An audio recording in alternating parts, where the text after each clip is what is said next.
Hi, I'm Alex, and this is Alex in the City, and we're here with Cristina. Hi. You're a theater actress, Yes, right? I am. And do you also act in front of the camera, or? I have, yeah. This year has actually been my most camera-heavy year. I've been touring with musicals and plays for about 2 or 3 years now. This year, I worked on a couple student films. I shot a pilot for a TV show called Creative Game, and I'm kind of involved with this web series right now. That would be a really sweet job to have. I feel like for a long time, my goal, for as long as I can remember, my goal has been to be an Actors Equity actor, because I know when I'm Actors Equity, I can be on Broadway, and that's like my end of the finish line. But I told myself, okay, once I get my equity card, I want to start delving into other projects and opening myself up a little more for other things to do. So I've kind of taken that leap into camera land as of late. It's a little scary because it kind of freaks me out to know that I can see myself do stuff, and that I'm like, you're always your own worst critic. But is it a better kind of thing? Because in theater, you just perform. You don't know how you look like, but then in front of the camera, you can walk. That's a big thing for me. When I'm on stage, I was actually just discussing this. You cease to be yourself and you become another person. The lines of reality are like severely blurred. At least for me, I'm a little weirdo when it comes to things like this. But the reason why it makes me kind of nervous doing camera work is because I know that I make certain faces that are weird. And so I know I'm going to go back and see that and be like, oh, you shouldn't have made that face. But when I'm on stage, it just comes out. And it's like, oh, I'm living in this moment, and this is the face that came out, and I don't need to worry about what it looked like because I didn't get to see it. So it's a little nerve-wracking, but, you know, you're always improving, you're always moving forward in your work, trying to improve. Mm-hmm. How did you start in the entertainment industry? I started very little. I used to sing a lot. So I have an older sister, and you know, every Christmas party, every Mother's Day, every birthday, everything, we were like the musical entertainment. My other brother also sings and plays guitar. My sister plays guitar, and so we were like, you know, the singing group or whatever. And my grandmother used to tell my mom that we all had beautiful voices, but I was the person who was going to pursue it. So by the time I was 8 or 9, I started taking voice lessons. For a long time, I wanted to be an opera singer. I always performed in choirs. When I was in high school, I did an all-girls a cappella group. And so I grew up in Miami. Big point, the economy was terrible, and all the arts programs were getting slashed. And my choir program got canceled. And so there was 120 of us that needed something to do. And they just so happened to be casting the spring musical. And so we're like, oh, we get to sing. Okay, let's do it. This was my sophomore year in high school. I did 2 or 3 productions. I performed in 2 or 3 productions. I stage managed 2. And I said, oh, theater, I get to act, which is fun. I get to dance, which I can do and is also fun. And I get to sing, which is my favorite thing to do on earth. I could just put all of it together. And it by the time I was the end of my junior year in high school, I was like, okay, New York City, career musical theater, this is what I'm going to do with myself. Why New York? Why New York? Honestly, oh man, it's going to get real deep real quick. So I was born in Colombia. I lived in Colombia until I was 6. My dad lived in America. My whole family lived in Colombia. And so when we found out we were going to America, I was like, yes, and I crammed movies like Home Alone, where it's beautiful snow, and or movies that were based in New York. So I grew up with this idea that this was America. And then I moved to Miami, and I was like, wow, I got the short end of the stick. This is not America. And it was the most desconcertante, the saddest fact of my life. And then as I got older, that I started really getting into theater, I was like, oh my god, wait a minute, New York City, this is the place that I always dreamt of being America. And so when I got a chance to put my dream of where I wanted to be with my dream of where I wanted my work to go, it just seemed like a no-brainer. But New York is something, it's not America actually, that's a different place. It's above everything. Right. It's there is nothing else like New York. Because it's a cultural melting pot, you know.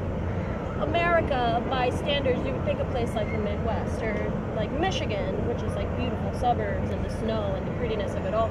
But I feel like in New York City you get all of that. My favorite thing about the city is like, you know, you're like in the financial district, you're walking down the street and you have this like super old church that has people buried in it from like 1785, and right next to it is this like beautiful crazy high-rise that just came up like 10, 15, 20 years ago. So you get this constant push and pull between history, which I'm a nerd for, and the modern realism that is now.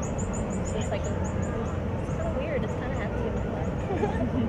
What was the production you were working on last year? Last year I worked on 2 productions. The first half of the year I toured with Warner Brothers, Scooby-Doo Live Musical Mysteries. Oh, who are you? Yeah, I played one of the villains. I keep bumping my mic, I'm sorry. I played one of the villains. She was like a morbidly old woman. What? She was old, man. And it had always been one of my dreams to play an old person, because I think there's so much comedy in old people without having to like make fun of them. Just like things that old people do are kind of funny. So I played her. This character's name was Muriel Martin, and I also was the female swing. So I had to learn the tracks for the entire show. For my character, for Daphne and Velma, I had to learn all the music, all the choreography, all the set changes. It was a little exhausting, but it was a really great experience, and it was the first like big national tour that I did. That was February to June, mid-June, end of June, and then the second half of the year I toured with a one-woman play titled Tres Vidas, 3 Lives, in which I played 3 strong Latin American characters. There were 3 musicians on stage with me that performed underscoring, and I sang a couple songs throughout the show as well. So the entire show was in English, and then all the songs were in Spanish. And that was the show that got me my equity card, which was like a huge step up for me. Is it easier to get jobs done with guitar? Being in a union is a difficult thing. When I was considering, you know, whether to join Actors Equity or not, I talked to a very good friend of mine, Daniel Morgan Shelley, who's very successful. And he said to me, you have to think that you're super talented. Yeah, that's why you're in this situation. That's why you're having this opportunity in the first place. But you have to understand that you're going into this now and you're competing with people that have been in this business 10, 15 years longer than you have. So for example, I'm a very young cast. I can go in for something for a character who's between the ages of 16 and 19. There are people who are much older than I that look just as young, that have been in this game for 10 years longer than I have. No, impossible. Come on. No, they super cannot, possible. They cannot. Super possible. 19-year-olds? You would be surprised. And so you show up to these calls and you're like, man, I got this. And then you're like, oh man, I may not got this. It's like, it's a little scary, but you know, with everything, even when I was non-union, like you get a lot of no's before you get any yeses. And so I think as long as like you keep consistent in your work and your strategy to get work, like something's gonna come for you. But whether it's easier or harder, I mean, it's better because if you show up to a call early enough, you get to sign in for an appointment instead of like non-union calls where you like show up and sign in at a random number and then you just have to wait all day to get called, you know? As an equity actor, like I show up, I have the 4:10 appointment, I know I have to be there 10 minutes prior and I'm gonna get seen, like end of story. There's no negotiation about that. Mm-hmm. So that part of it is kind of nicer. What's the dream? What's the ultimate goal? The ultimate goal? Broadway. I would love to win a Tony for best actress in a play. That's very specific. Yeah, that's what I want to do with myself. I feel like there's going to be a point in my career where I've achieved all the success I wanted to achieve as an actor, in which case I would direct. I would love to direct plays on Broadway. I think I have a lot of specificity to like get in on. I'm incredibly anal retentive, so I know that I would just know how to position things to make it all make sense. I think being a director is like the most fun that you can have working in the arts. Still, you studied acting and singing and not directing.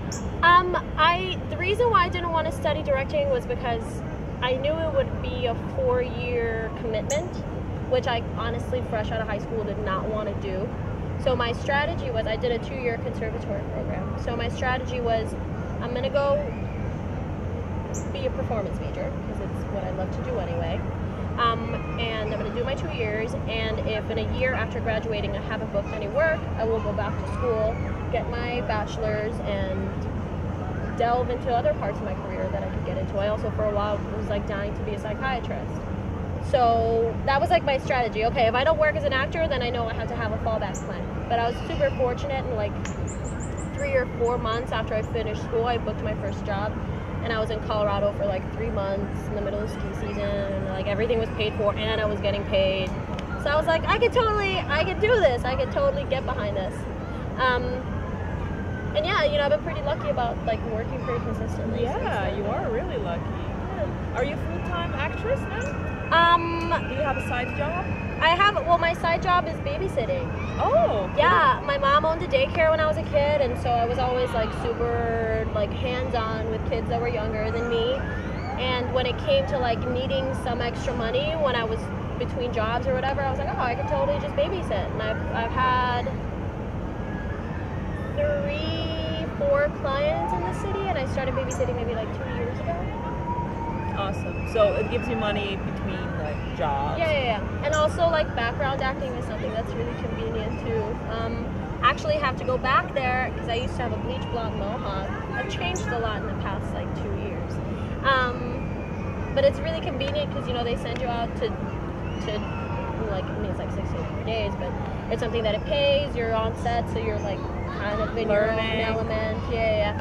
And you know, again, awesome learning opportunity to know what you're supposed to do when they say reset. Like, oh, okay, I gotta go back over there and like stand like I was standing before. Back to one. Yeah, right. Yeah, PA, all these terms. It's been a fun, interesting ride. And seeing now that I'm trying to get more into like the camera stuff, I'm like, oh, cool. You know, this is something that I can take it and run and make the best. Okay. Would you ever consider having your own album as a singer? I think if I were to record an album as a singer, it would have to be like a strictly jazz and blues thing. It's just my favorite type of music to sing other than show tunes.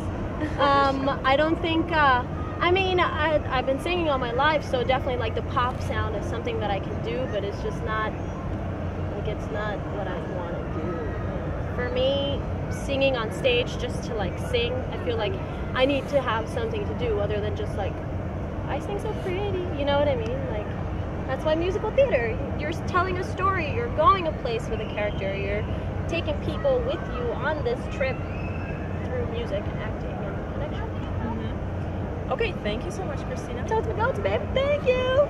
And this was Alex in the City. I'm Alex, this is Cristina. Hi. Bye.